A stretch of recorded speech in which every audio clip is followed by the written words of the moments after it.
Even the evidence, you stood your grounds. I hope you have time for me next Mansour. You told Hitler to I'm go away. right here. That was really, really good. And I hope the Hitler appreciates what it means. It's me apparently. Well, Mansour's afraid of me. That's the problem. What's your belief? I'm a Christian. Okay. First one that I've seen here, really. No, there's a bunch of them around. But this is a good question for the both. Or like say a Christian and I have a view. I have a view on the answer. like for example, you know, Yep. Sorry. Oh, huh? Oh, is he gonna run? Oh, okay. Well, he does that. Okay, fair enough. Well, in the understanding for the Muslims, they also do believe that Adam was made in the image of God. Yeah. Yeah. So that's kind of why we're special. All right. Well, he ran. He's special boy. He's my son. If you want to answer the question, in my case, the devil, yes, is playing a role, but it's not a role out of necessity. The devil, so in our understanding, the devil has the original sin, the sin of pride, the sin by which he wished to be like God. So yes, he is committing evil, he is the origin of evil, but he is not required just so we can understand that God is good. We hold that in the original conception, the world was made perfect. And evil only entered through the actions of men. Yes, the devil is the arbiter of evil, but we don't need him to exist to realize that there are good things. So, but does God need the devil in order for this whole thing to continue? No, I wouldn't say so. If the devil wasn't here, then it almost makes it pointless. Does that make sense? So I wouldn't say so. It depends upon what your conception of creation is. No, I mean like even the guy who was here before and he was like, he's a Muslim and they have a very warped sense. No, I get that, but I think he was the point that he made, which I thought it kind of goes on all rounds, is that is the fact that you have to go through tough times. You have to go to trials and tribulations in order to get the good stuff. To get the understanding, right? So that in my mind is like, if we're playing a character, in order, the person who is in charge of you going through it is your, i.e. devil, if you want to put it that way, right? Because everybody's playing a role in this script. Do you understand what I'm saying? That's a conception you can have. I don't share the same one. No, I get that you don't share the same conception, but that's what I mean. If he is not playing his role, if we don't have a devil and we don't say the devil made you do this and the devil, then there is no back and forth. This whole thing is the same way everybody's going here. It's back and forth. Even if someone says I don't see what you say, we're still going back and forth. Do you get what I'm saying? I hear you. So my take on this is as such, right? Obviously coming from a Christian perspective. We don't hold to the view that the Muslims have that this entire reality is created just to be a test for you. We hold that initially, when reality was created, it was perfect. So in Genesis, it talks about God seeing his creation and saying it was good. Now, why is this pertinent? If God is perfect, and God is saying of something that he has made that it is good, then we can also extrapolate that thing also is perfect. So in the initial conception, all creation was perfect in the eyes of God. What we then have is an event called the fall of man, where through the actions of the first man and the first woman, sin enters the world. And planned. through Planned sin. Well, it wasn't planned. So essentially, it has to be planned. So God didn't know about it. We then get it. Knowledge doesn't mean it's a parent sin. Yeah, we then. Knowledge doesn't mean it's a parent action. Does God know the future? No, but this is it links to that question. So was he able to foresee yes, that? We would say so, because the Bible says. So he foresees the stabbing in the back that happened. He foresees everything. So the Bible says that God can see the end from the beginning. Okay. So in like Christian philosophy, like one of the positions that you can hold is that God is eternally in the present. God doesn't have a past. God doesn't have a future. But God can observe all time periods and all possible occurrences, all in his creation simultaneously. So God is aware. Okay, but when he's aware, that makes it more of a problem. So Do you see what I mean? The Because problem either is way, negated. it's a problem. So God gave us free wills, right? So we're not like mindless automatons. We're not a bunch of robots that God just made to carry out the actions that God wants us to. That's actually sort of a Muslim view, a more extreme Muslim view. Yeah. We don't hold to that. Right, because of the free will, right? Yes. But the problem with free will is my idea of free will may be different from a lot of people's, but I think there's a universal idea of free will, meaning if I say you can go into this shop and eat any burger you want, yes, it's a burger shop. Now you start ordering the Zinger burger and I go, oh no, you can't do the Zinger. Okay. You gotta just go for the Big Mac. Okay. And then you go, okay, can I go for the chicken royal? I'm like, no. You can just go for the Big Mac. And you go, but bro, you said I can get any burger I wanted. Okay. But now you're telling me I have to, you're getting involved in my picking and choosing of my many burgers, right? Okay. That's not free will. So are you comparing this to the events in the Garden of Eden? Like, what are you comparing this to? Okay, let's just go into the Garden of Eden. Okay. Right? People will say that he gave them free will. Yes. If we just pause on free will and just look at this, I like to look at all of these things as if it was a parent. So if we say that God created Adam and Eve, that was his children. Okay. They were of adult form, but I don't think their mind was now, I don't know, it doesn't speak of it. But regardless, what I would say is, in the narrative that is given, God gives Adam charge to name every living animal. Right. Do you think somebody with the mind of an infant would have the intellectual capacity to give a name to every living animal in creation? Great. Okay, so we can probably say, we can assume that he probably had somewhat intelligence, right? Because he had to have done that, right? Probably a large amount of it. Okay, so when they say, so if we take this same idea, God is the parent and Adam and Eve are the children. Now, God has said don't eat from the fruit of the tree, right? That was the number one thing, right? Right? Nothing, don't worry about anything else, just that tree is the problem. Why didn't God warn him about the snake? Because I'll be like this, again, I'm a parent, right? Why are you concerned about a tree that has died and not more warning me about the devil that is so-called still here till now? Okay, well, that's not my boy. You're not looking out for me. We can play the game where we can add a countless number of things that God should have warned them about beyond the snake and beyond the tree. No. I wouldn't say countless. You know why I don't say countless? Okay. Number one, I don't even care about the tree. Listen, bro, that was your number one problem. So do you remember, are you familiar at all with the text in regards to that story?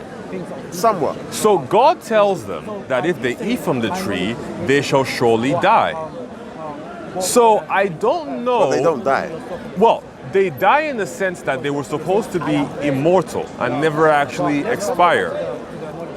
But then, when they're kicked out of the garden after the fall, then they have a date at which they die. The Bible describes Adam as living 900 or so years, and then he died. That was never the intentional plan of God. You're supposed to die. Well, actually, You're supposed to die because you know why? We wouldn't have got to all of these people here if Adam didn't die. That's not true. That's not true. It does not necessitate that Adam needs to die in order for us to have 8 odd billion people. If God can create the garden, then God can account for the idea that if Adam had not gone through with the actions that he did, then God will make abundant provisions for hundreds of billions or even potentially trillions of human beings.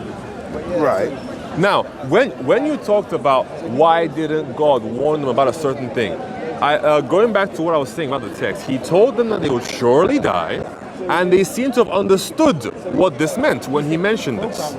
And then when you go... Where's the snake? I'm talking about the warning. If if I gave you my kids, and then one of my kids was Adam and Eve, and then you did not warn them about that snake, but I knew you knew about that snake, as a parent, I put it on you. There is no excuse you can give me. You know, in the real world, if we was to use that same, let's take it out of the theology, and we use it in the same way of child caring and child bearing, there was no protection that God, the parent, did to protect the children from what was worse than the tree. Okay. Would you agree that the devil was worse than the tree? The devil is worse than the tree. The tree that God was warning them about, or the devil that is still still warring with now? Well, you see, here's the issue, right?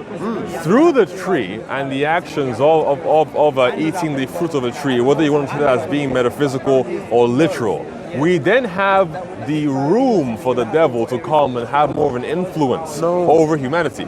This is again the Christian point of view. So actually, I put that there, my friend.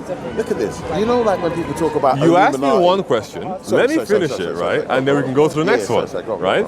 So you can argue in a sense that the tree is worse than the devil because ultimately the tree leads to this reality we have, where, as you mentioned before, we have these evil things occurring, right? We have these volcanic eruptions, we have these earthquakes, we have lions eating gazelles in the savannah. That was worse than the devil? Well, I don't know. Well, again, it's up to you to decide. Do you think our current reality, our imperfect reality, where we live about 80 odd years and suddenly perish from some kind of disease or old age, is worse than there being an angel that goes against God? Yeah. Okay, but when so it's up to you. When you say, so say that again? Do you think our current fallen reality, where we have cancers, we have kids being born with cancers, we have people living barely 80 years and then most of them dying. Do you think that is worse than the idea of like a malevolent being? Malevolent being? Yeah, so the devil. I would say that the reality we live in. Which one's worse, the devil or the reality we're living in? Our reality, our fallen reality. This is what, it's interesting. Our reality is, I don't consider the devil being bad. I'm just working it on he's malevolent. Like, he doesn't want anything good for anybody. No. But I'm just working it on your perception of it. I have a different view on the devil, and that's why I say he is a vital organ rather than somebody who he's fighting. So this is my point, right? If God, and that goes back to my original point, God cannot exist. This whole thing cannot happen. All right. Can I pick on your point for a second, if you don't mind? Can I pick on it for a second? You mentioned that you like to look at things from the point of view of a parent. You said the devil isn't bad. If you have a child who is misleading your kids, are you going to encourage them to hang around with them more? The reason why I say the devil isn't bad is because he is not the person that I blame if I was a parent. I see. So if somebody was misleading... No, wait a second. A moment ago, you were saying that you like to look at things from the point of view of a parent. Yeah. If you have a child who is misleading your kids, making them become truants at school, getting into fights, taking drugs, you're going to tell the kid, pat on the back, you're doing a great job? No. Exactly. So it's the same problem with them. But this is my problem. If we go to that parenting thing, God didn't talk about the devil. He was talking about a tree. This is what I'm trying to say to you. He already gave the ultimate consequence. No, he didn't give warning. Listen. He did. I'll tell you, if now I'm the parent coming along, and now you've just given the same information to your kid saying, oh yeah, to one of my kids, the tree. So now I come and meet up my kid, and my kid's like, hey dad, Uncle told us about the tree. And I'm like, oh thanks for telling us about the tree. You didn't tell me about the snake though. I'm coming back to you, Uncle. Regardless, my kid wasn't able to catch you out, but I'll say, bro, why did you not tell me about that snake? That is our biggest problem. Forget the tree. The tree's like a robber that's gone in the night. We can't even find him. There's always going to be another tree. There's always going to be another robber, but there is not going to be another opposing force to what you call God. Okay. Do you feel me? So there's only one opposing force. There's only one tree. There aren't multiple trees. There's only one tree. There's only one thing that God told him not to do. There weren't a million things, there was only one. I know, but there was two problems. Now, imagine if God had warned them about the serpents and then not the... Sorry, if you don't mind. I'm talking to this guy. Do you mind hanging around for a second? Is that okay? Yep, thank you. In regards to the problem of the tree, if God, let's just say for example in your dilemma, God had not warned them about the tree but about the snake instead, they would have eaten from the tree quicker than the snake would have gotten to them. I think if the tree is the ultimate issue. If they would have warned them about the snake, they wouldn't even have got the bullshit from there. You would have got, if you'd have warned them about the snake, you wouldn't have need to even pressure on the tree, because you would have been like, right, listen, that snake is going to try and make you go to the tree. But for you to just say, just leave the tree, don't worry about the snake in the grass, it is disingenuous. It really is. You see, this is the issue, right? So again, This is a symbol as well, I would say, for this scenario. Can you see why I have a problem with it? I can see what you say, but I also have a problem with what you're saying. I can understand you have a problem. The devil is crafty. He isn't just singularly minded, he's extremely intelligent. But he's not more crafty than God. Well, God isn't crafty. But God has to be crafty. God does not have to be crafty. Because where do you think crafty was invented? Remember, crafty has never been invented in the whole world. Okay. That behavior, where did it come from? So craftiness is not a positive action. I know, but it came from somewhere. So if all things are originated from God, whether it be internally or externally, and that's all feelings, hate, anger, love. These are all things that God has created. But the problem is, I don't hold to the idea that because God creates something, then therefore He is that thing. Bro, God created horses, but He's not a horse. No, but okay. Go back to slavery. You can't say, well so now we're going to slavery. No, because we're talking about human actions. We're talking about people's actions. You can't say when somebody does something that is horrific as an action, you can't say, well, that was my action, that's nothing to do with me. That's a part of you. It's got your signature on it. The same way when I write a book or I do something, I can't say I've just written that, take that, kids. That's got my name on it. That's a part of me. No. See, it depends now. Do you understand what I'm saying? You can't detach God from the creation. See, it depends now, right? Can you do that? Now we are getting to like a very sort of like philosophical idea of what does it actually mean to potentially exist, and how do the actions that you commit pertain to your existence? It's just straight up going back to my point. So the devil is actually required. The devil is not required. The devil is not required. We wouldn't be here. So if it wasn't for the opposing team. So look at it this way. I was going to mention to you about Revelations, about the understanding of how the world will end in the Christian context. Right. In that context, do you know what happens to the devil? I can imagine he gets taken out like any Hollywood story. So what? So how come, for some reason, in Revelations, we no longer require the devil? What's changed? Right.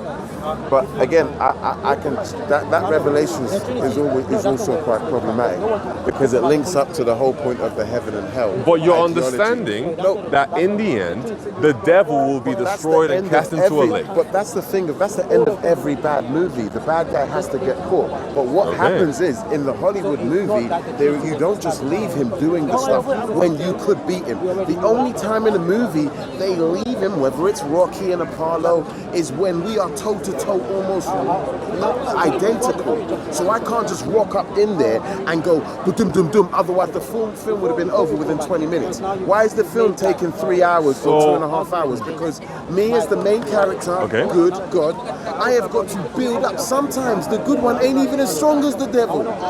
If we play it like that. So when we're using films, that's why I like to use films, real life things, rather than trying to get too far away. Do you see what I'm saying? Okay, I see what you're saying, but I don't agree with you.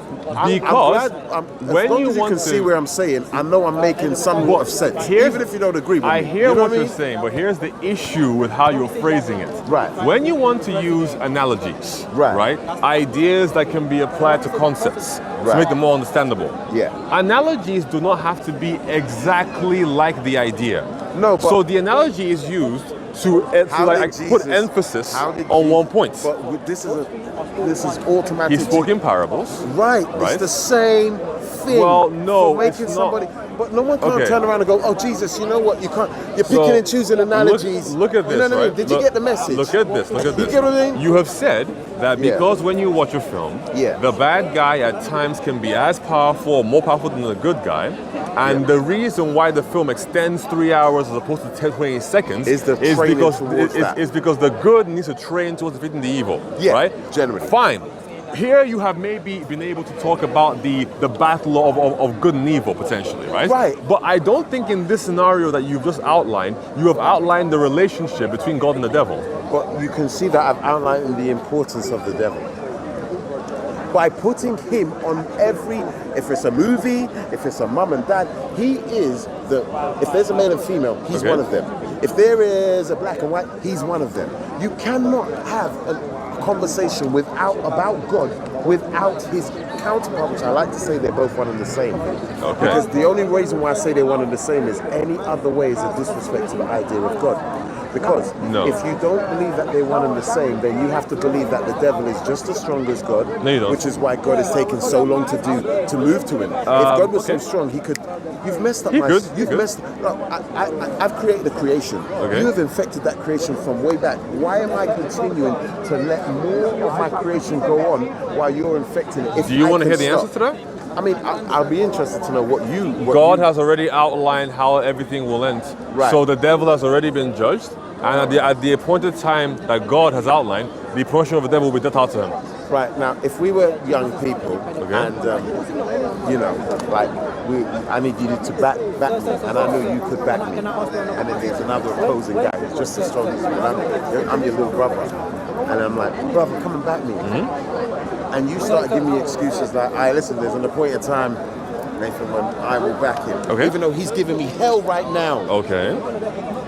Big brother, he's giving me hell right now. Okay. You're like, hey, listen, no brother, listen, just keep getting them beats. Okay. There's going to be an appointed time. I Okay. would be thinking you are scared of him because you are not, if you are looking for me and you've seen the injustice right now, what is the pause up? Right, so you can think at the time that he is scared of the person who's fighting you. Now, what happens if 3 years later, you both go to the gym excessively, you both take up Muay Thai, and then you come back and you beat him? Your brother was correct. At the time, you two could not handle it, but now you have trained and gotten stronger, now you can handle it. I've lost hope in you, bro. I see. That's what it is. Well, that's just what it is. perfect. Because That is why. The thing is, what is your point as a God? You need to be there in their time of need, So- not when you feel like it. So wait a second. Right? Everybody, so don't forget, everybody has faith. Everybody believes in things unseen. If everybody, regardless of them being an atheist or a Satanist, did not have faith, they wouldn't be able to actually carry out any action because human beings cannot see the future. So if everyone did not have faith, there will be no way that you could go to bed tonight and wake up tomorrow or make plans for what you will do tomorrow in the future. Now, when you just said, I have lost faith in you, bro, because in that instance, when you required the assistance, it wasn't there.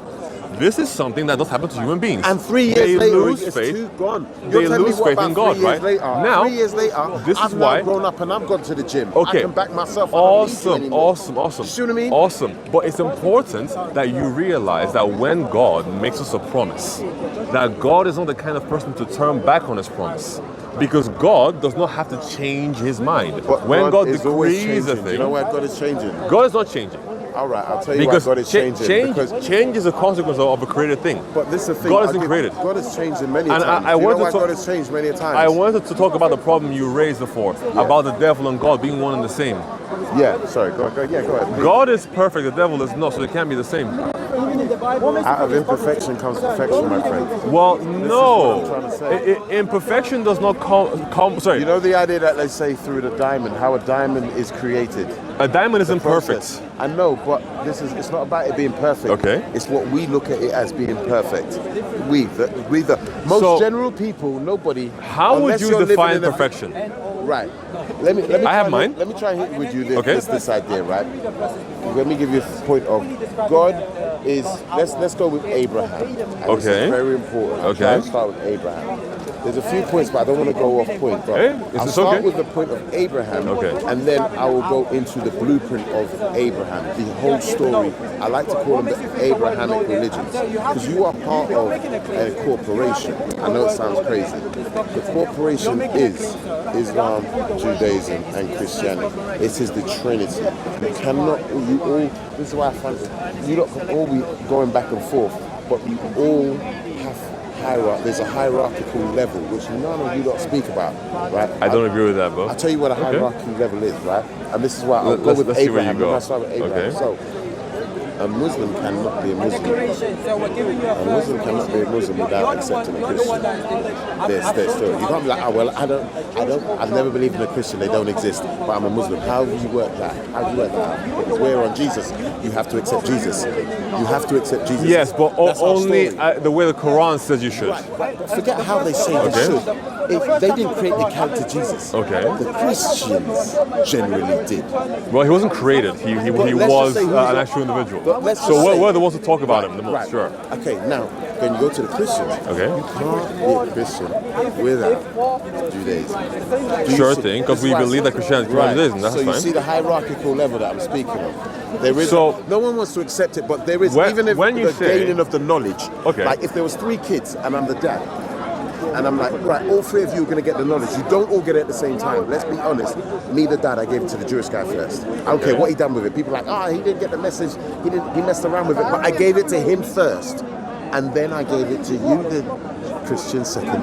And then I gave it to you, third, the Muslim. So there's a series of events that occur from the time of pre-Abraham to Abraham, after him, all the way to the time of Jesus, and then even all the way to the time of Muhammad. Yes, these things, these like subsequent religions, right, extrapolate a bit on the prior religion. Sure thing, right? When it comes to the Abraham Accords, if you're talking about that event that's going on currently, where they're trying to get heads of religions to come together and form a world religion based around... No. I'm just talking about that's the setup regardless. Okay. You are like, it's like the top bosses, they know what it is. Do you know why? Because, look at it like this. And I go back to Abraham. I can't get lost with Abraham.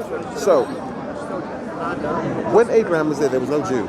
There was no Hebrew, no Israel. There was no Christian, there was no Muslims. Even though the Muslims like to say everybody was a Muslim before the word Muslim comes. It was Nike, everything before they even said they were Nike. It makes no sense, right? Right. So, because everything was like that, my point is this, that sorry, what was the point? So Abraham, right? The Abraham story, right. So, with the Abraham story, he's before everyone. Now, he is supposed, would you agree that he's God's chosen one, in a sense?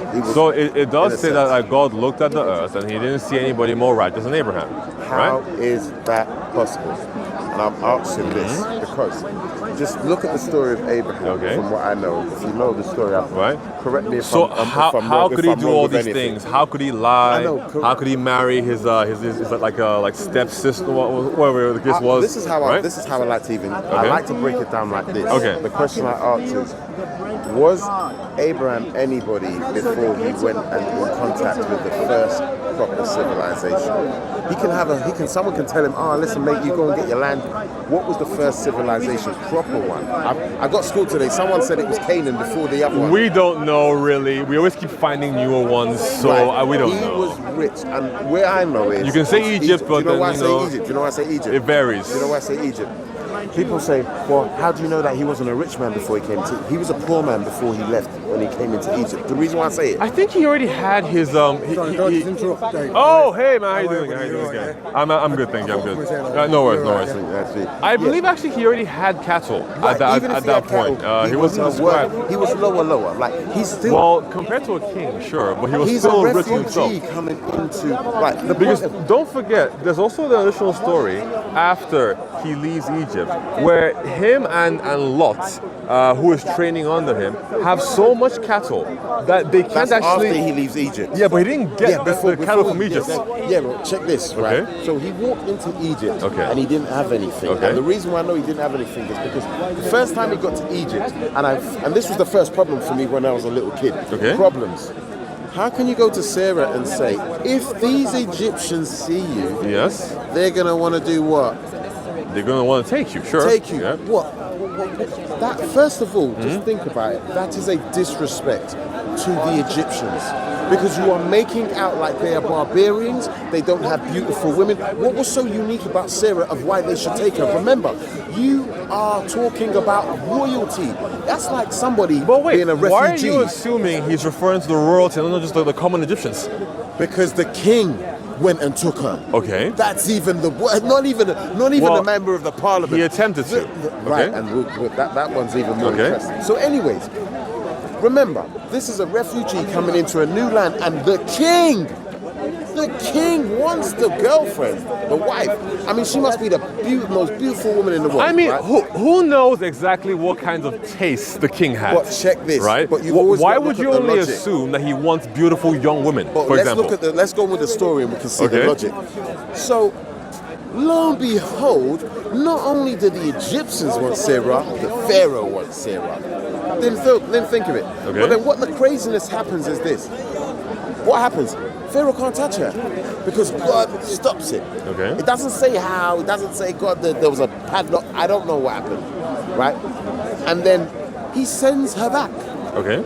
But whilst he sends her back, he finds out that he lied, didn't he? Mm-hmm. Now, problem already. This is supposed to be the most holiest man. He's lying already. Mm-hmm. And what killed it, and the most embarrassing bit for this father Abraham was, people would say, I asked someone, why did Abraham lie? They go, oh, because they would have killed Abraham. Well, that's a lie, because when Abraham was found out to be lying, he didn't get killed, did he? What happened? He was afraid. No, but what happened? What did the Pharaoh do when he found out he was lying? He said, hey, I'm gonna sort you out.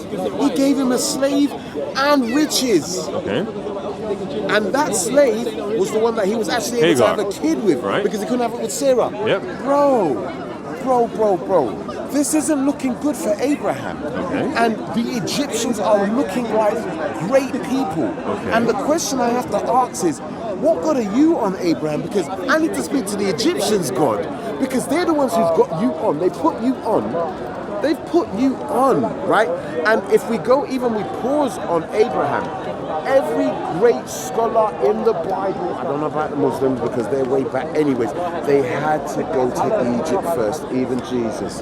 They had to go to Egypt, and Egypt is the only society that remains, that has been existing before Abraham, the Abrahamic religion. So when I hear Christian, Muslim, Jew, I'm like, that's so new age compared to where Abraham actually got it from.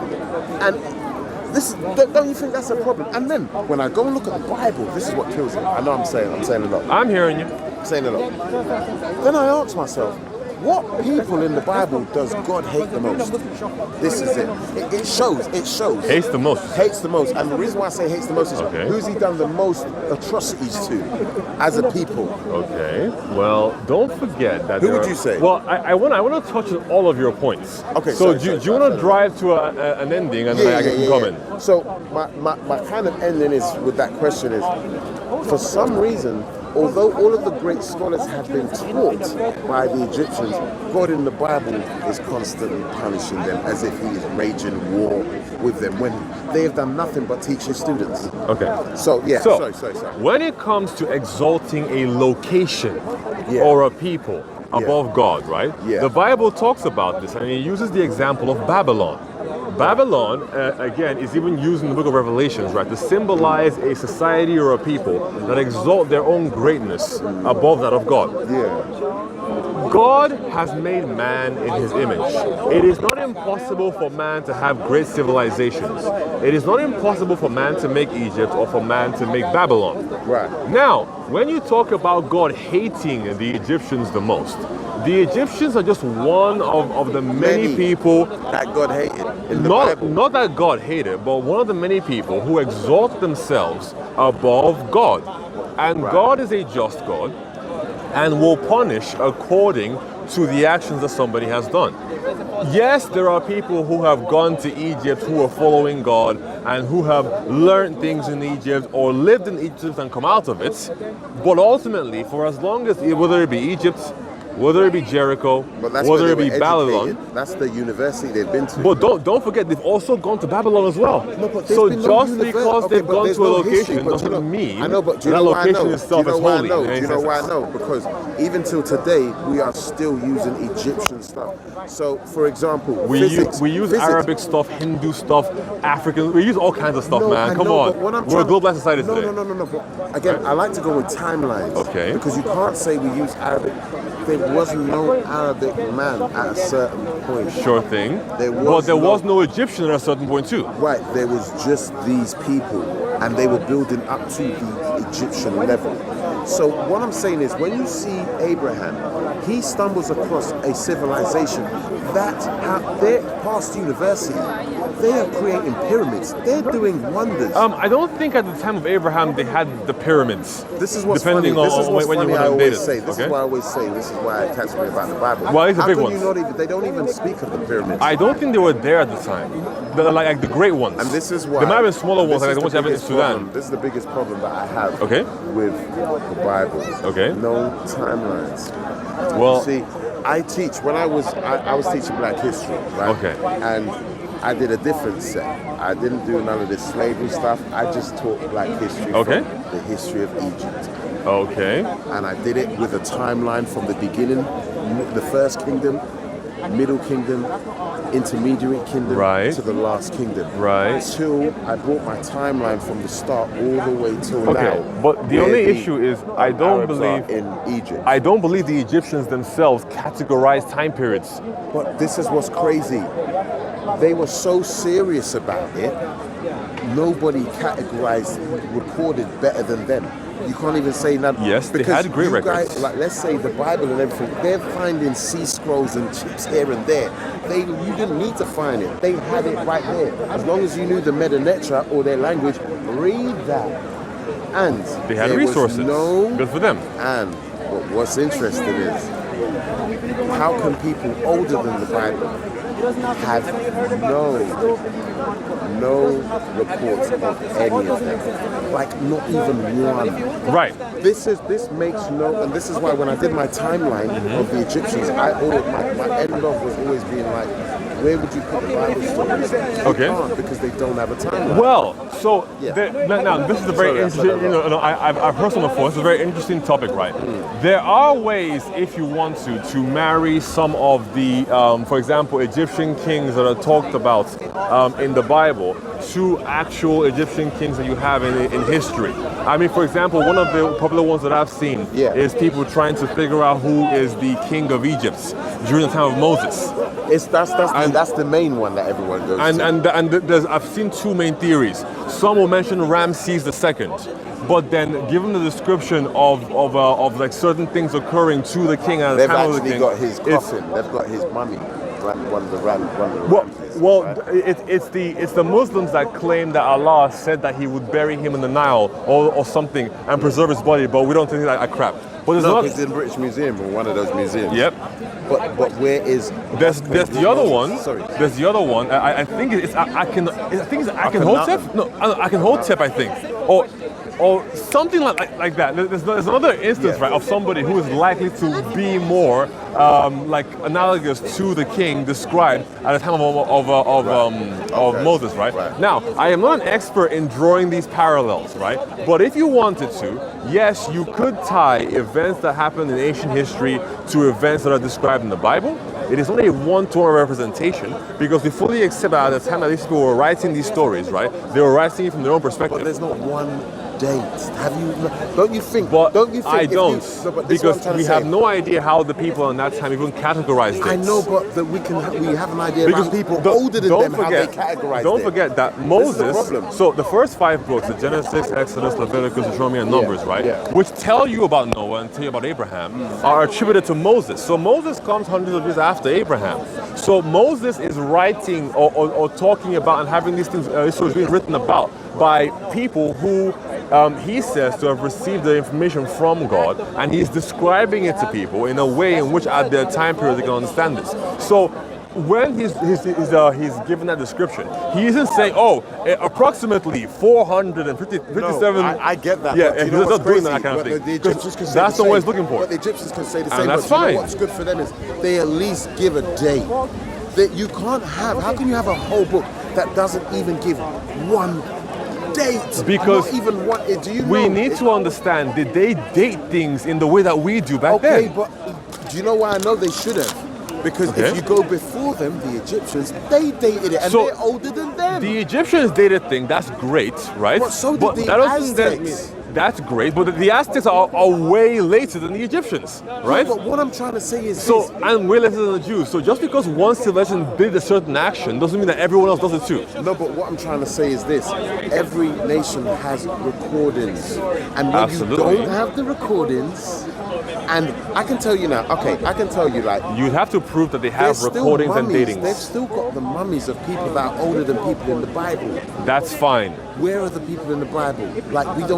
Where are their mummies? Where are their tombs? Were any of them mummified? That's the problem. But what I'm trying to say, where are their tombs? Where are their... Well, come on, man. It's they just came through and they just disappeared. These are supposed to be like celebrities. We should be like they go to Elvis's grave. Wait, that's Moses' grave? there's Abraham. How come you can go to graves of older people than them?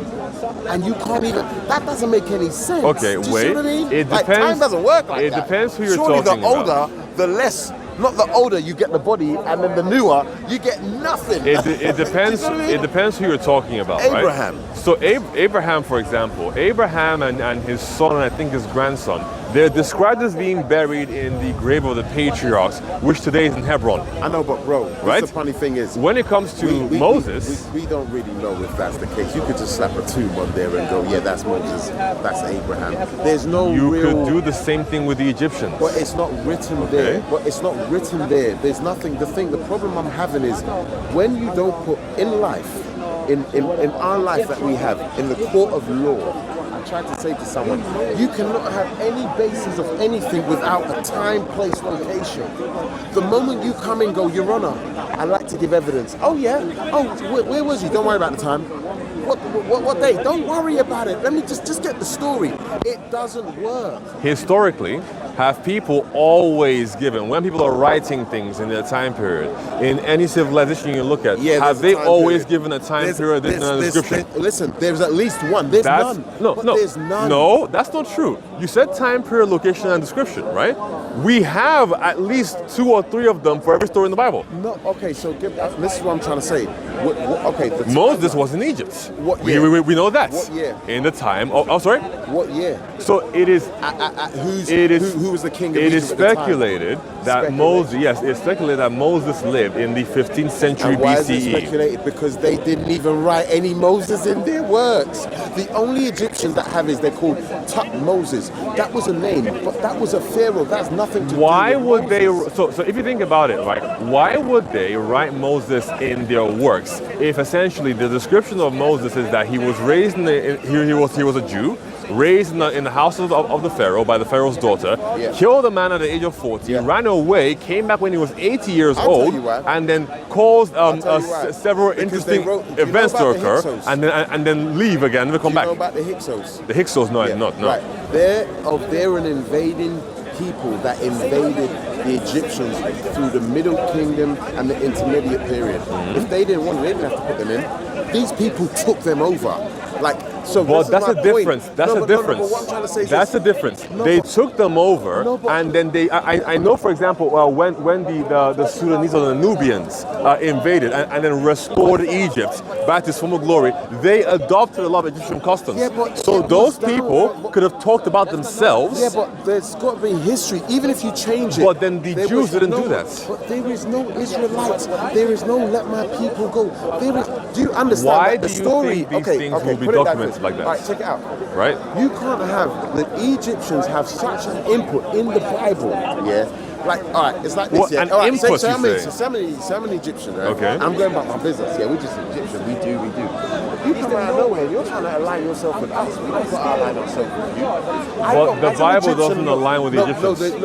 The Bible has to align itself with the Egyptians. Do you know why? Why? Do you know why? Because otherwise there is no evidence of it. Okay, so there is no evidence of any of the characters that existed. Even Matthew, Mark, Luke, and John. If you don't put it next to the Egyptians, that's why. Matthew, Mark, Luke, and John have nothing to do with the Egyptians. Okay, no, check this out. A theologian who's a person who is studying this. I have to study facts, not how I feel about things. Facts. The facts is the Egyptians was doing this then. This was the civilization. Not just them, a bunch of people were. It wasn't just them. Right, but fine, sure. Man, you have them, right? So, okay. Here's what I'll say. Here's what I'll say. To summarize some stuff, right? Yes, Egypt is one of the great civilizations that we have on Earth. There are also others. Where? Okay. Like where? Anywhere you want to throw a stone at. Where? Antioch. With Göbekli Tepe. I always say any Babylon, if you want. I don't know where Babylon is. It's got no artifacts. Well, it has law actually. I think in ancient Iran, I believe. If it ain't got structures that are there till today, they ain't done nothing. Because they have is an amazing. But this is my point, bro. If there is no amazing structure, even the Aztecs, they still got their amazing structure. So I respect them. You cannot respect something that has no existence because it has not lasted through time. Hold on, do you get what I mean? Hold on. You feel me? Anthropologically, right? Yeah. When it comes to human beings creating structures, temples and buildings, right? For the most part, one consistent thing that we can see in human history is that the buildings that are pyramid shapes, that have a wide base, that lead up to a peak, tend to last longer than any other building because they can displace weight easier. No, but we're not talking. Mate, have you seen the pyramid? I have, yes. Have you seen how huge that is? It's huge, but so are the steps in submerged in Athens, right? Where you have like 20-foot steps, Then right? we can't go there. No, you can scuba dive there. You can. No, bro. You can. You absolutely can. I'm not going to start scuba diving. There are giant steps in Athens. Right. This is what. No, because don't forget, also in Egypt, there are many things that are being saved from like the encroachment of the Nile. There are many things that are underwater that are being moved aside, right? So like it's the same thing. Right. I mean, I get what you're saying, but actually I don't really get what you're saying. But what I'm trying to say is, so if something has to be on the surface in order to be viewed by people to legitimize your civilization as being great, technically, if it wasn't for human intervention, most of the things you see in Egypt would be under the sand or underwater. No, they wouldn't be. They would be. The Sphinx for her time was forgotten.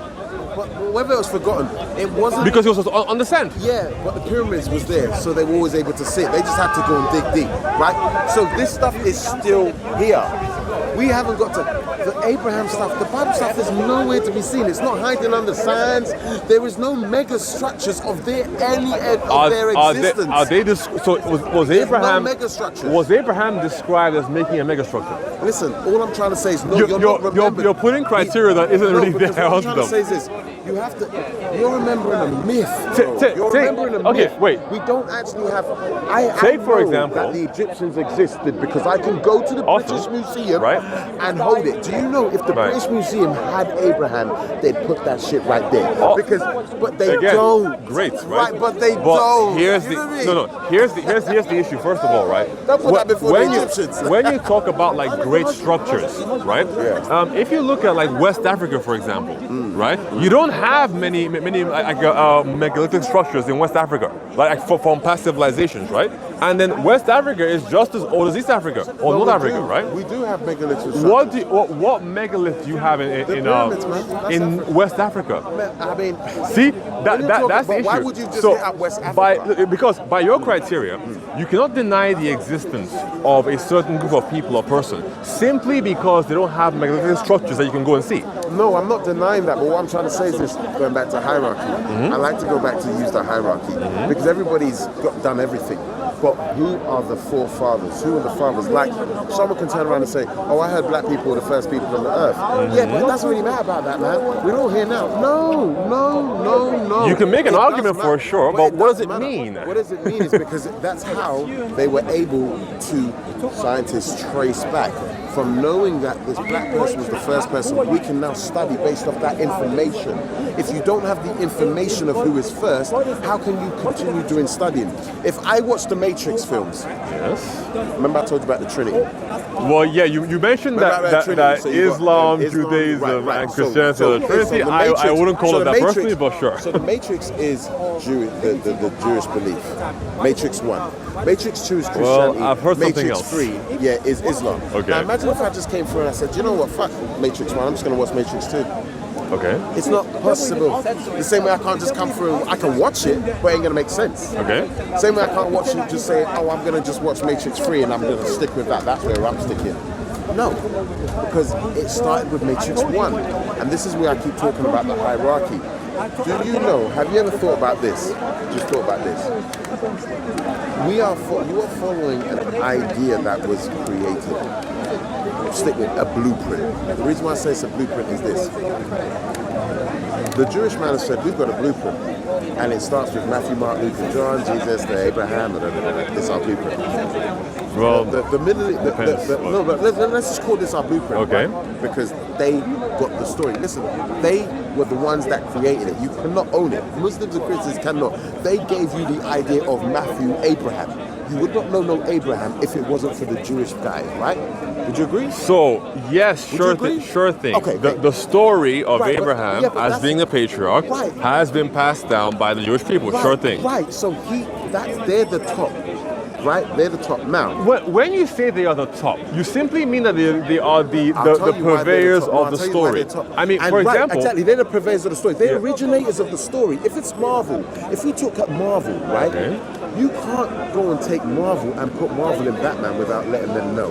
Even if you want to change the story and go, oh, I didn't like the Marvel story originally, but I'm going to switch up Wolverine's story. The stories of the Jewish people originally. It still originates with them. Okay, so now, and then you move on. Check this out. So if I'm a Jewish person, just by you, even if you don't agree with my story and you create your own Jesus story, you are still promoting my story, my original story. I mean, sure thing, but we simply hold to the idea that they have an incomplete understanding of the revelation of God. Even if it's so incomplete, there's nothing wrong with that. This is what I'm saying. We don't think it's a problem. No, but I know, but check imagine if you created this is your creator. We don't want it to be a problem. Because ultimately, everybody leverages ideas from other people.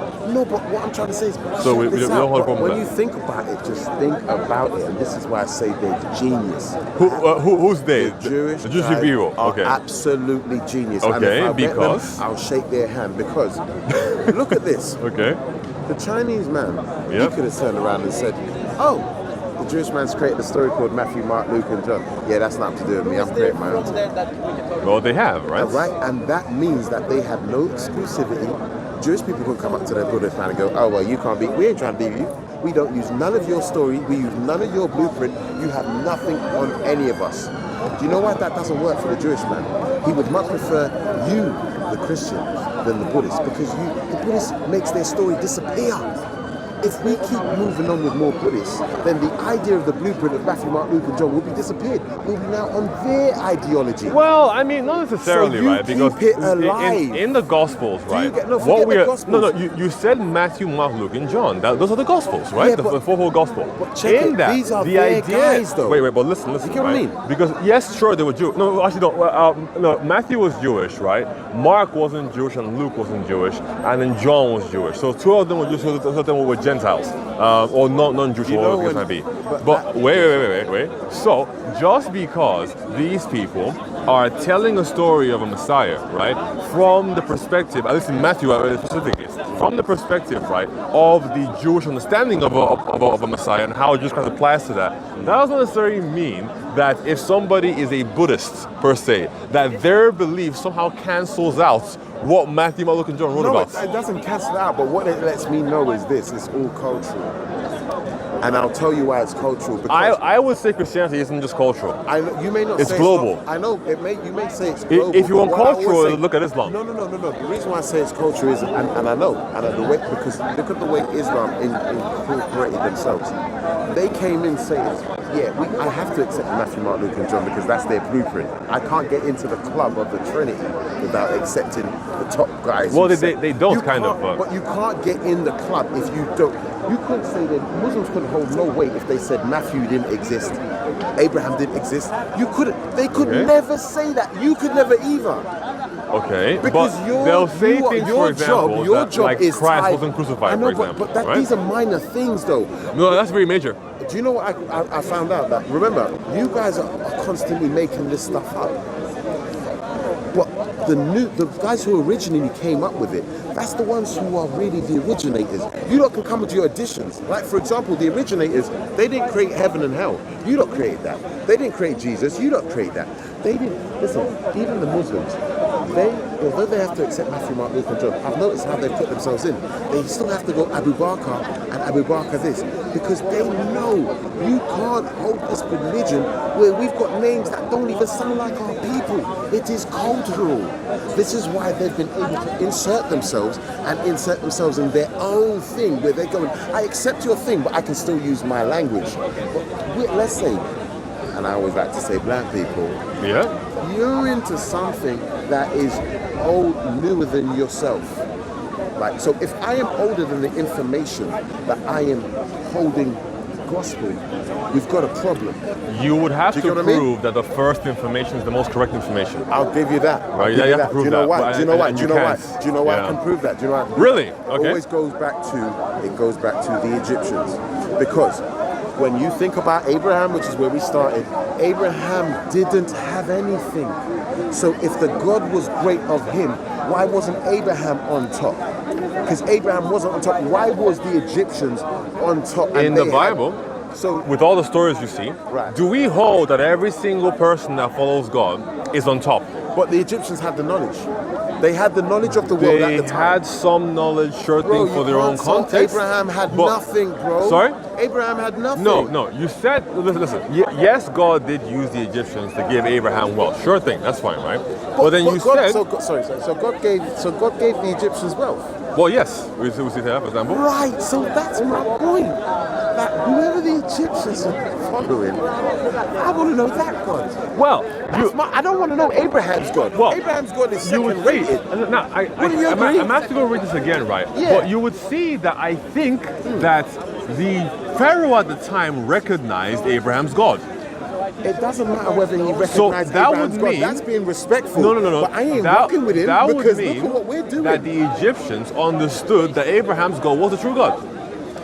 Man, bro, come on, man. Yeah. Otherwise, they would have converted everybody into Abraham's religion right there. But Abraham didn't have a religion. Abraham just followed God. But they would have converted Abraham's. They would have known about Abraham. Would have left. Okay, if it was so great, Abraham would have left with not only riches, but he would have taught them about his God. No, but it appears that they already knew. They didn't take anything from his God, and they just gave him some jewels and said, "Yo, bounce." As an example, do you get what I mean? We hold what did he teach them? Again, there is no idea that there was an exchange of ideas in this instance, right? But we know what there was an understanding. But we know what the Egyptians gave him. What did he give them? What did he give them? So he did not have something to give them, right? He wasn't evangelizing to them, but we can see that God, because of his plan for Abraham and his progeny, allowed the Egyptians to favor Abraham, and they recognized his God. Now, when it comes to the idea of Abraham not teaching them anything or not being greater than them, that is fine, because often what you will see in biblical narrative is that God doesn't always choose the ones who are on top. He will choose somebody who's meek. Say, for example, David, the last of all of his brothers, who wasn't even called out. He didn't. When he came to be called as king. Who was a liar, and that wasn't even a good fit. That shows you. That's the worst. So, for example, when you go to the Muslims, they'll hold an example or understanding that prophets, those who speak on behalf of God, are sinless and perfect and never do anything bad. We don't hold that idea. Human beings are... They didn't originate the idea of a prophet. But listen, who invented the idea of a prophet? Again, I couldn't tell you. It's right? a Jewish man. Well, I'm not sure. It would have to be because they're the ones who were setting the trend. No, but listen, do you know what I mean? A prophet simply gives messages on behalf of God, or tells the future. Yeah, that's been in the Egyptians. They've had prophets. Then you just said that the Jews made it, but actually, I know that I was trying to tell you that prophets will be as old as human civilization. Okay. There's always somebody who claims to speak for God. Okay, so let's start new. What about the 10 Commandments? Okay. Well, are you going to mention how they relate to the 42 commandments of this set method or whatever? Huh? Yeah, 42 rules. The Bible says. What do you think about that one? The Bible says that the law of God is written on the hearts of men. So because the Bible describes that God blew the breath of life into man, and we are made in the image of God, not literal, but to mean that we can derive morality, and we have intellect, for example, we, independent of interacting with God, are capable of getting close to the idea of what the laws that God wants us to apply.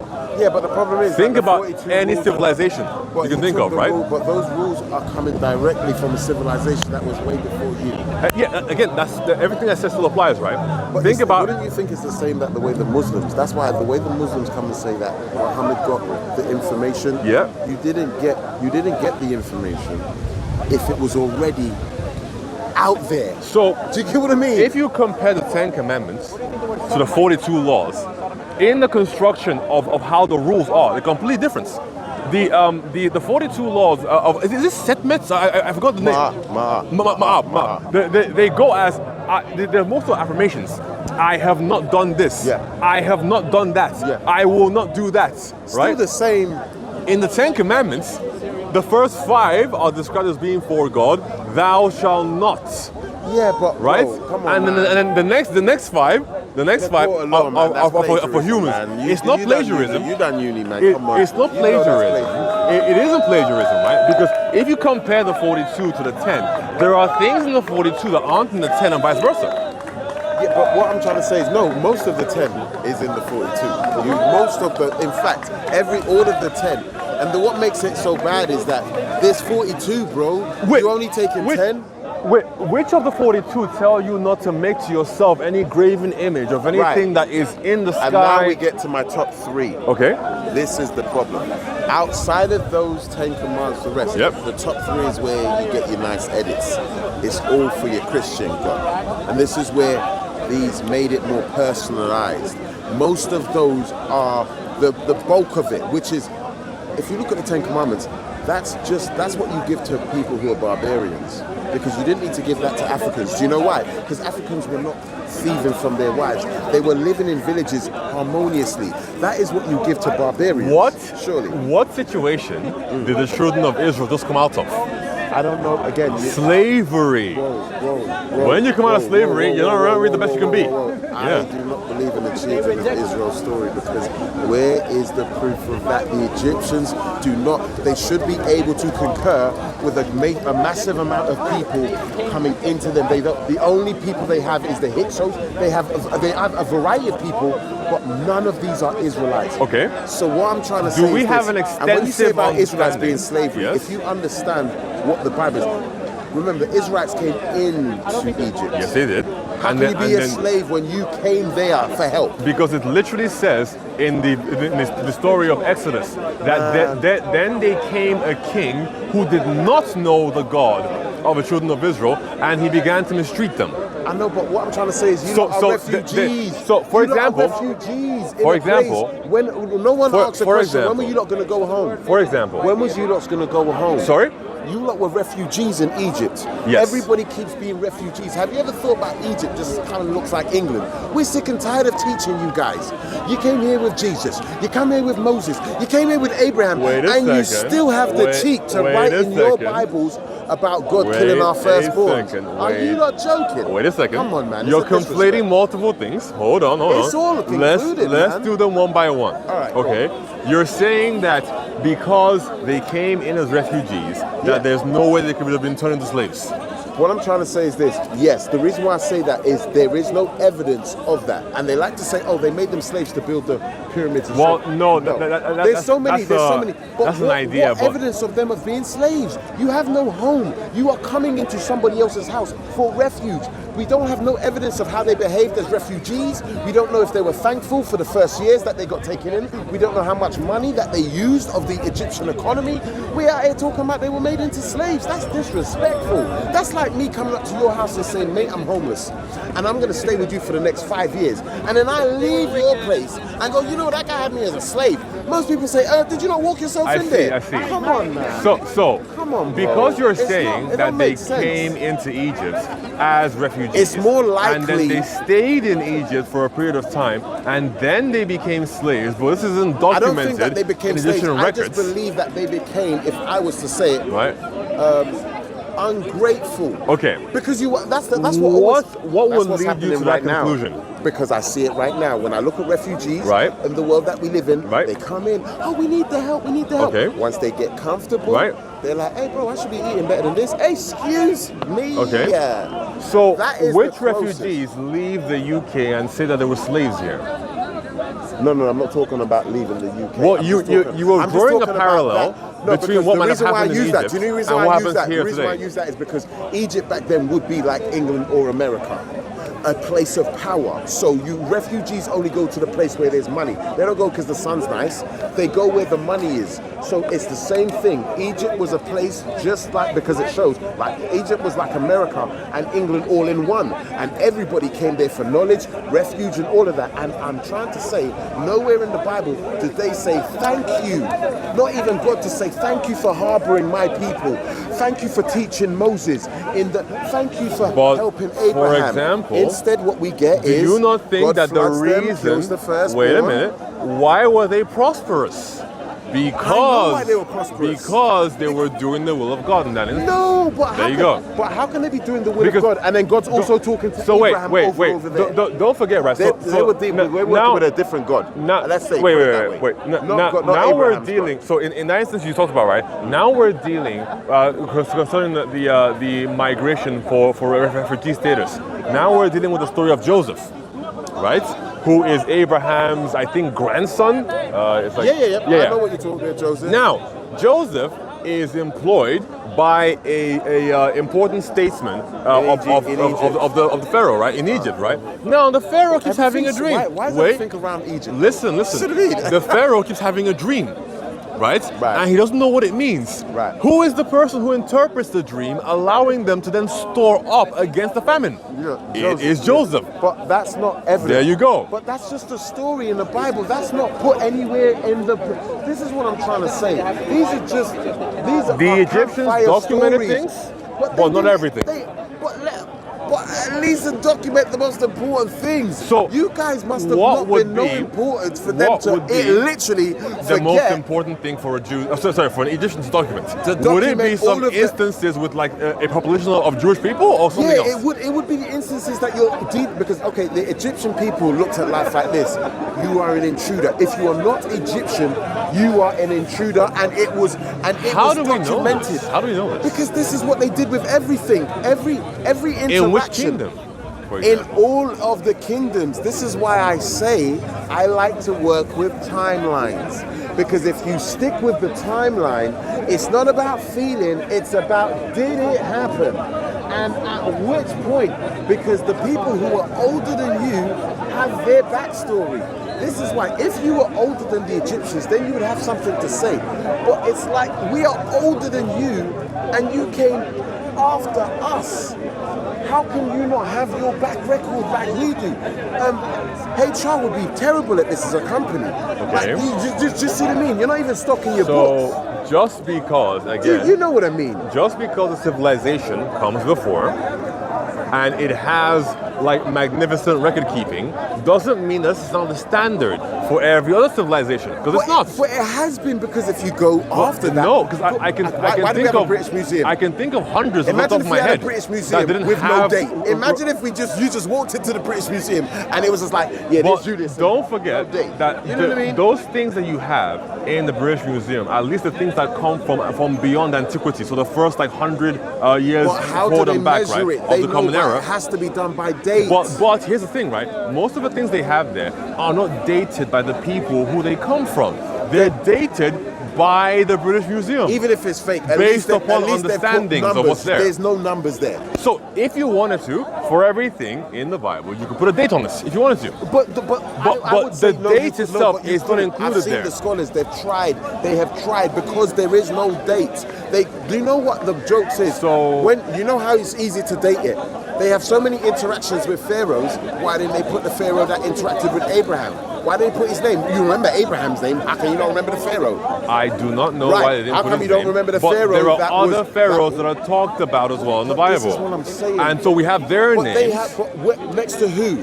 Next to which big man? Next to whoever interacted with them. Okay, name me one pharaoh that I can now go through and say, right, this pharaoh, remember Ramses and I'll go, okay, hold on, let me go there and see.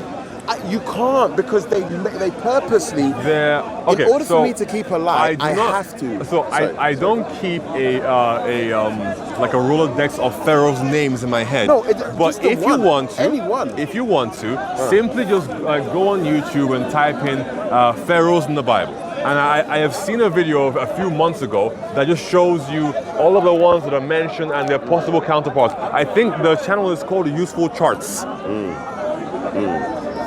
So if you go on YouTube and just go on Useful Charts and type in like pharaohs in the Bible.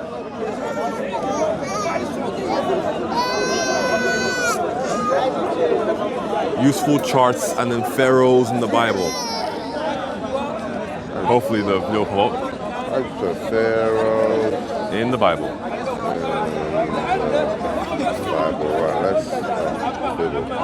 Let's see what it gives me. Let's see.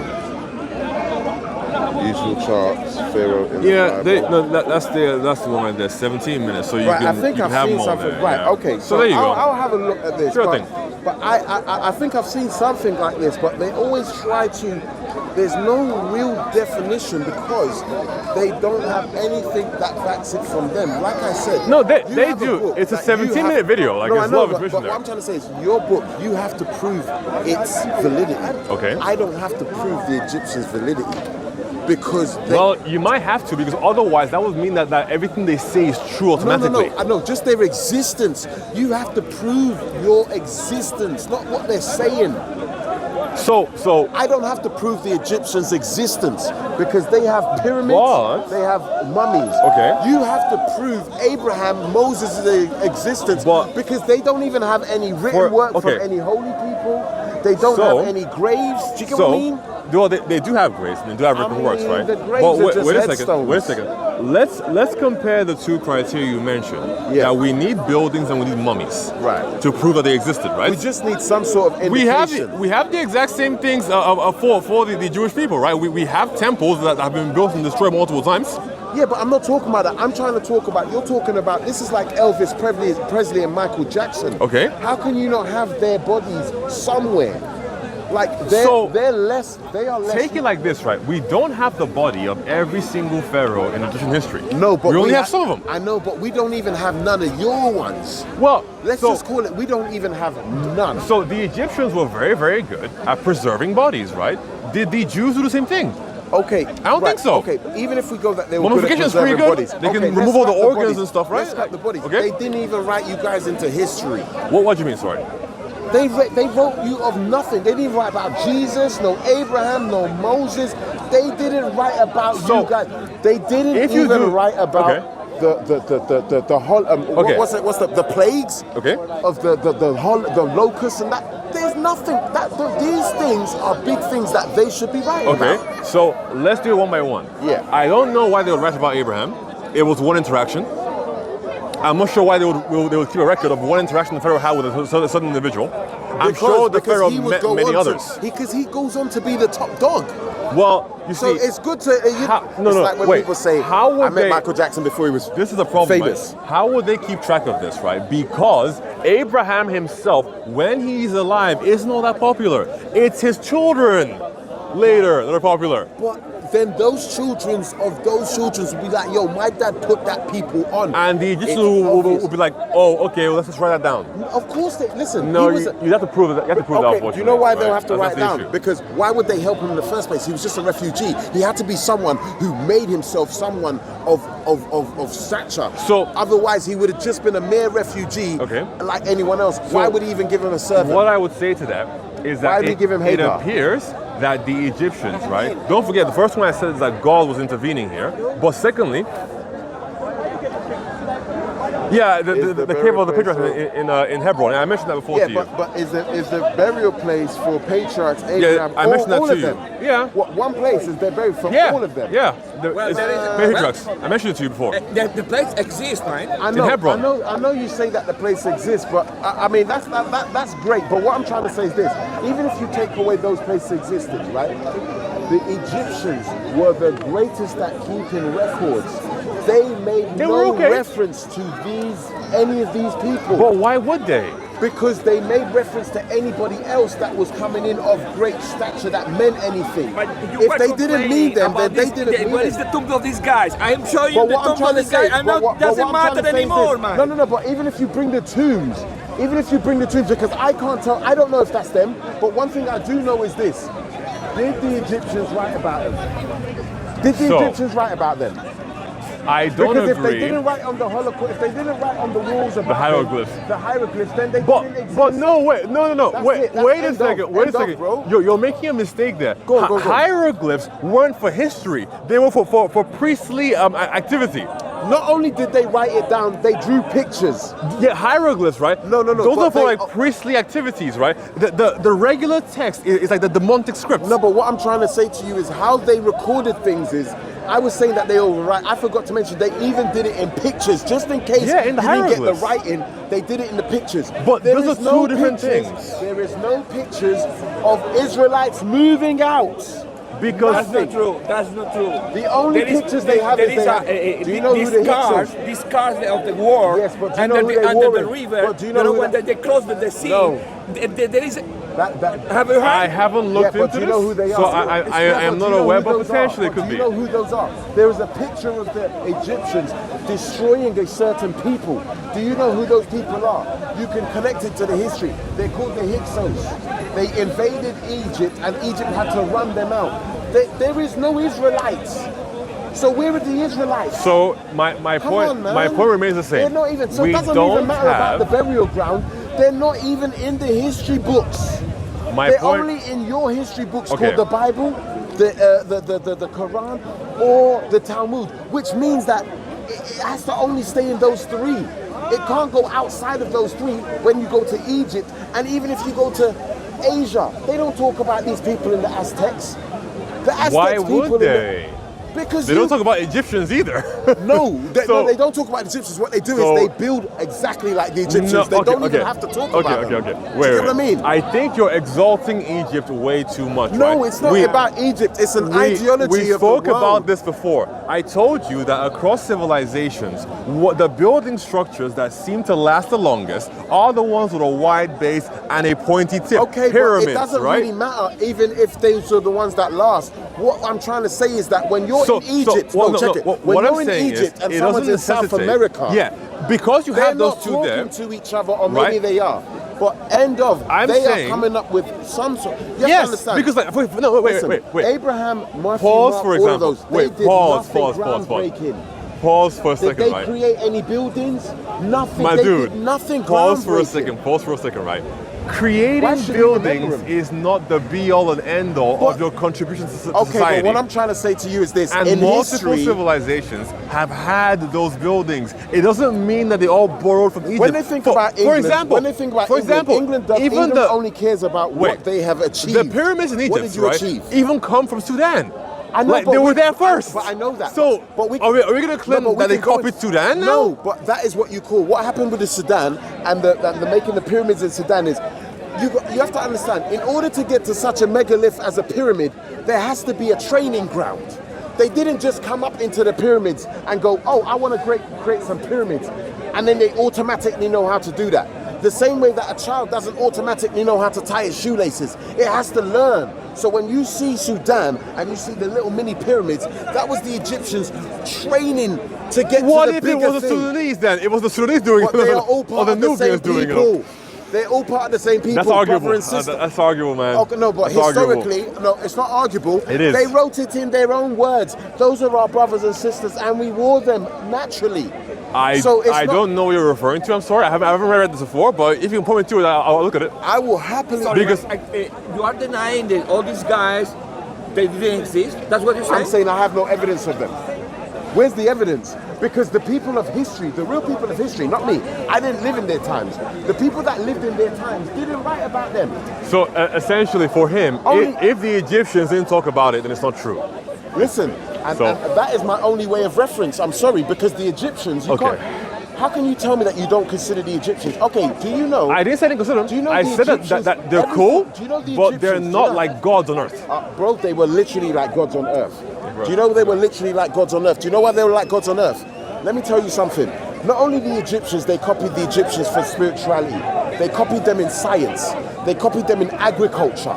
Everything. That's why I'm trying to say to you, when I talk to you about the Egyptians, that's only a small part of what they actually did.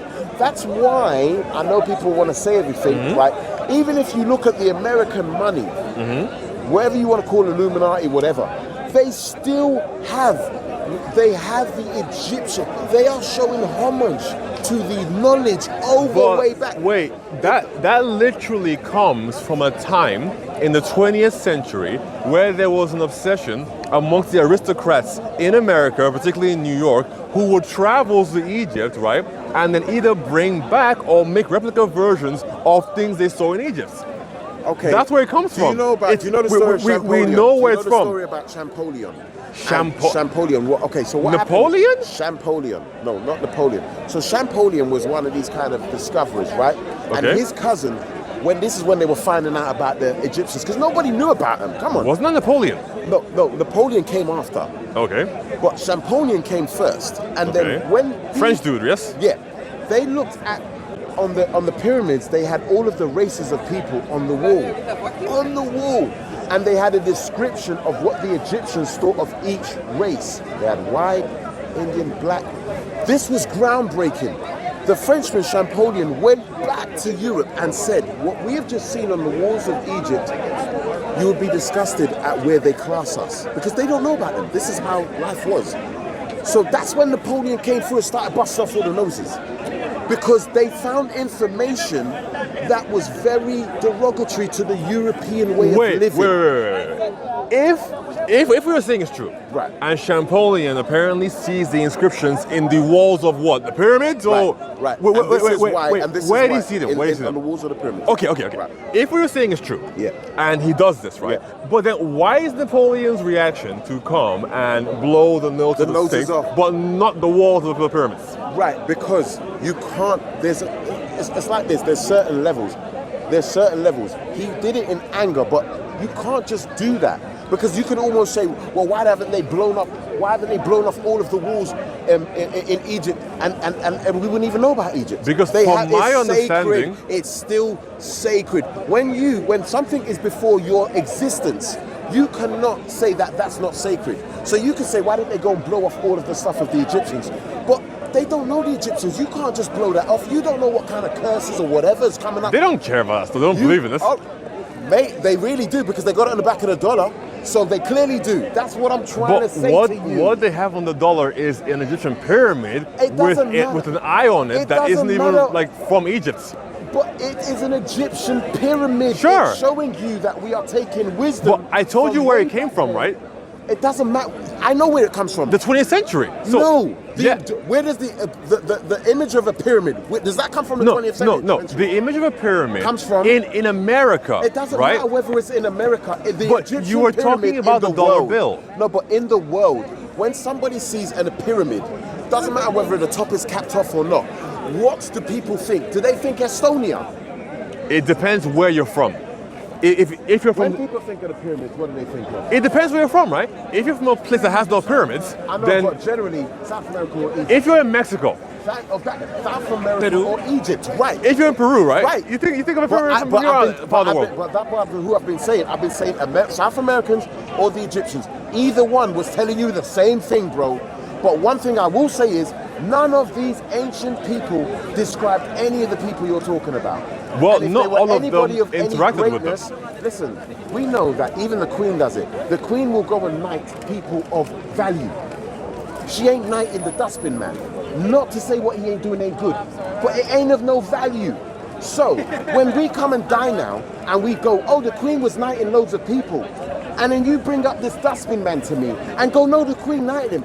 The Queen didn't knight him. It wasn't there to be seen, and you're trying to put it in where it's not already in. No, I don't think that's a good argument. If it was of any value at that time, the Egyptians are the best record keepers. That's how we are where we are, know of them now. No, I think the problem with that is you have to prove, right, that in every single instance of importance that they always recorded the thing. But they did. I've just explained to you. Go and do the research on the Egyptians. I'm telling you, that's why. Okay, this is how serious it is. I don't know how in depth the recording was. Do you know that they have what they call Egyptologists?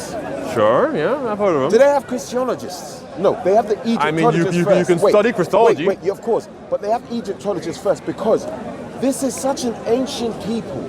You are still trying to understand how the hell these guys did it. Built them pyramids, we still don't know.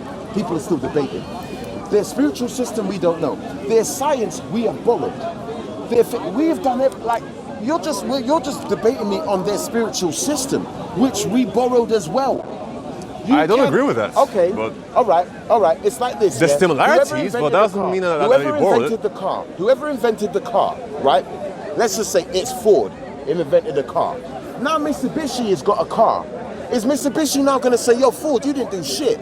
No, Mitsubishi has to respect Ford making the first car before Mitsubishi could make their car. So it would depend. Right. He invented mass production. Right, exactly. Right, but you get my point. Now, let me get to the The Bible itself is not a document, a historical document. Is it yes or no? It can be used in some instances, but overall, it's not The Bible singularly. itself is a document. But let me tell you about the Bible. Let me tell you about the Bible. It's a document, right? No, it's not. But it's not a It's valid not a document. document. It's not a valid document. Why not? Do you know why it's not a valid document? The Bible is not a valid document. Why not? Give me one of the dates in the Bible. I'm just give me 5 No, dates. no, Give no. me 5 dates No. in the Bible that I can go to. I don't agree with just that wait, ideology. Just wait. Because this You mean one day in the Quran? Wait, no. No, he's not Muslim. He's not Muslim. No. Listen, all I'm saying is this. Like All I'm saying is and this. Egyptologist or something? I don't know. What I'm saying is this, yeah. He's really big on Egypt. Take your religion out of it, right? And we're now in the court of law, right? Howdy, man. Somebody's Howdy. been murdered.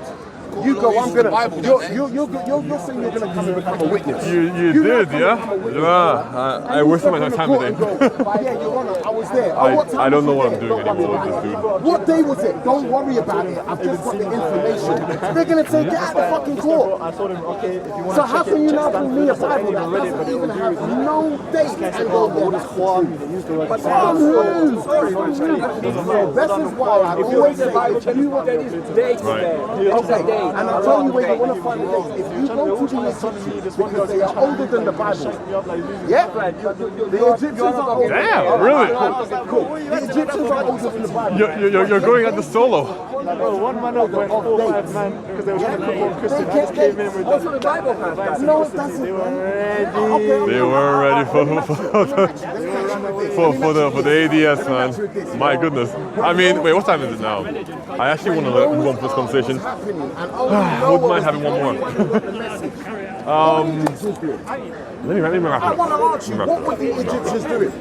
Because remember, this was a civilization that lasted He's big on before Egypt. any of this God in the He's big on Egyptians. So when God was flooding the world, People, what were the I'm gonna wrap this up. I don't think we're gonna go anywhere right now. It was a great conversation. The Egyptians are cool, but they're not like the coolest out there. Goddess, Christus, go with that.